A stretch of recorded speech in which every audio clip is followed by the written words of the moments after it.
Dari kejadian ini ada berapa penumpang komuter lain yang terluka, kereta komuter lain yang terluka, Ibu?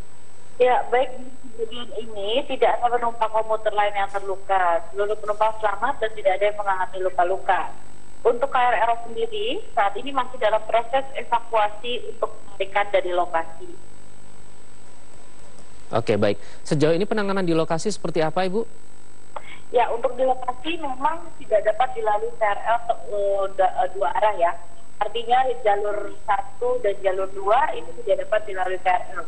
Sehingga memang akan terjadi sejumlah antrian KRL dan juga gangguan perjalanan kereta, terutama kami mengimbau kembali kepada penumpang, menginformasikan kepada penumpang bahwa memang khususnya untuk relasi Bogor ke Jatinegara itu kereta hanya bisa sampai dengan stasiun Duri dan Tanah Abang. Kemudian sebaliknya yang dari Jatinegara menuju Bogor itu hanya bisa menuju stasiun kota, ataupun bisa juga penumpang menuju Manggarai kemudian bisa kembali menyambung KRL relasi Jakarta Kota Bogor, seperti itu dari stasiun Manggarai. Ibu Eva, dari informasi yang Anda dapatkan, bagaimana kronologis kecelakaan ini terjadi, Ibu? Ya, kalau kronologi, artinya kalau dari sisi KRL itu semua sudah sesuai dengan peraturan yang ada ya. KRL tersebut berjalan sesuai dengan persinyalan di jalurnya, kemudian dengan waktu yang telah ditentukan penjadwalannya seperti itu. Dan dari sisi pintu perlintasan, informasi dari kepala stasiun setempat itu tidak ada kerusakan secara teknis. Artinya pintu perlintasan dan juga sirene di pintu perlintasan itu berfungsi pada saat kejadian.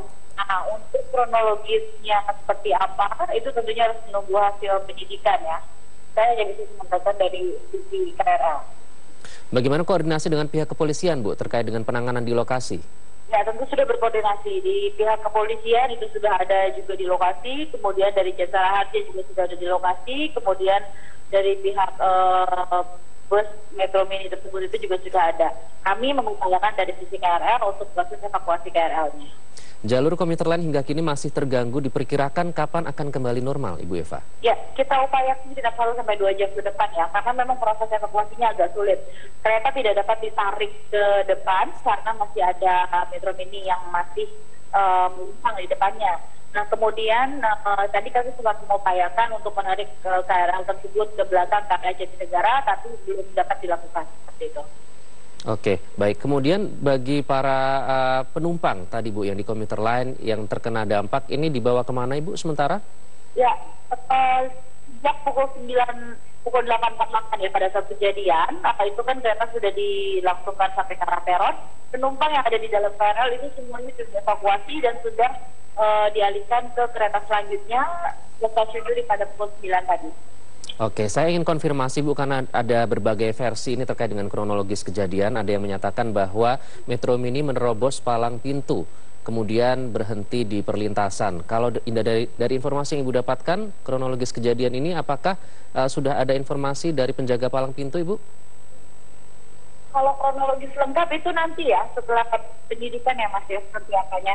Yang pasti kalau misalnya terkait dari KRL, ya KRL tidak melanggar persinyalan, berjalan sesuai dengan jadwalnya dan waktunya seperti itu. Dan itu perlintasan berfungsi. Sejauh ini belum ada laporan kronologis dari petugas palang pintu ya, Ibu Eva ya? Ya, sudah ada laporan, hanya saja itu nanti harus semuanya melalui pihak kepolisian, karena ini masih kecelakaan lalu lintas. Seperti apa, apakah betul Metro Mini itu menabrak dan lain-lainnya, itu kan tentunya harus ada penyidikan terlebih dahulu ya. Hanya laporan dari pihak penjaga palang pintu melaporkan bahwa semua kondisi pintu perlintasan itu berfungsi dengan baik. Dan pada saat kejadian, pintu perlintasan tidak mengalami kerusakan. Artinya sirenenya berbunyi, pintu perlintasannya bisa menutup. Bagaimana dengan kondisi masinis, Bu, saat ini? Kondisi masinis tidak ada, kondisi masinis sehat, ada tidak mengalami luka apapun. Sudah dimintai keterangan? Hanya saja memang kereta kami yang mengalami kerusakan, jadi kereta tidak bisa difungsikan lagi, tidak bisa dioperasikan lagi, harus melalui proses perbaikan, karena bagian rangka bawah kereta ini mengalami kerusakan yang cukup parah. Oke, sudah dimintai keterangan, Bu, dari pihak masinis komuter lain sendiri? Ya, masih dalam proses, pasti nanti kita sekarang lagi sedang fokus ke arah evakuasi PSK-nya. Nanti ada prosesnya, pihak masinis pasti akan dimintai keterangan, kemudian juga pihak perusahaan lainnya, seperti itu. Apakah sempat ada upaya dari penjaga palang pintu untuk mencegah Metro Mini ini menerobos, Ibu, pada saat kejadian? Kenapa? Apakah sempat ada upaya dari penjaga palang pintu untuk mencegah agar Metro Mini ini tidak menerobos? Susah juga ya, kalau misalnya dia harus mencegah seperti apa, karena itu posisi kereta juga sudah dekat, sebetulnya Metro Mini memaju saat ini. Posisi keretanya sudah dekat ya, seperti itu. Jadi upaya sudah ada, upaya salah satu yang dilakukan petugas palang pintu yang wajib dilakukan adalah tadi itu, menyalakan sirene, kemudian juga menutup palang pintu. Artinya seluruh kendaraan yang melalui perlintasan itu sudah ada undang-undangnya, ada rambunya, mereka harus melihat kiri kanan, bahkan apabila sudah ada sirene tersebut ya mereka harus berhenti. Tidak ada sirene pun mereka harus berhenti, karena itu di rambu-rambu ya, kalau mereka itu melalui mengambil SIM melalui tes, itu harusnya ada rambu-rambu kuning yang ada di perlintasan dengan atau tanpa ada tanda lainnya, itu mereka sudah harus berhenti dulu sebelum melalui perlintasan, melihat ke kiri dan ke kanan, seperti itu. Petugas palang pintu sudah menjalankan tugasnya, mengoperasikan palang pintu. Oke, baik. Kalau untuk standar operation procedure sendiri, palang pintu ini harus tertutup dari jarak berapa sebelum kereta lewat perlintasan, Ibu? Itu sudah sebelum kereta masuk ke sinyalan yang akan melalui palang pintu itu sudah akan tertutup. Sudah ada jeda waktunya. Oke, terkait dengan panjang palang pintu sendiri, Ibu, ini apakah benar panjangnya hanya 2/3 dari jalan yang melintasi perlintasan ini? Ya, panjangnya sudah ada, palang pintu sudah sesuai. Artinya gini Pak, palang pintu menjadi panjangnya palang pintu atau yang lainnya, itu tidak menjadi satu pembenaran kendaraan untuk menerobos palang pintu.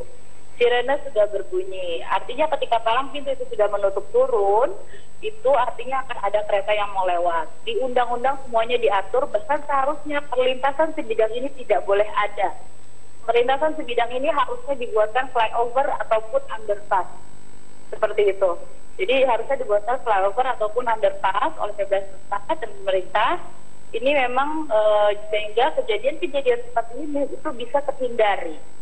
Oke, jadi sudah bisa dipastikan jika Ibu menyatakan bahwa palang pintu ini berjalan normal, Metro Mini ini menerobos palang pintu tersebut ya, Ibu ya?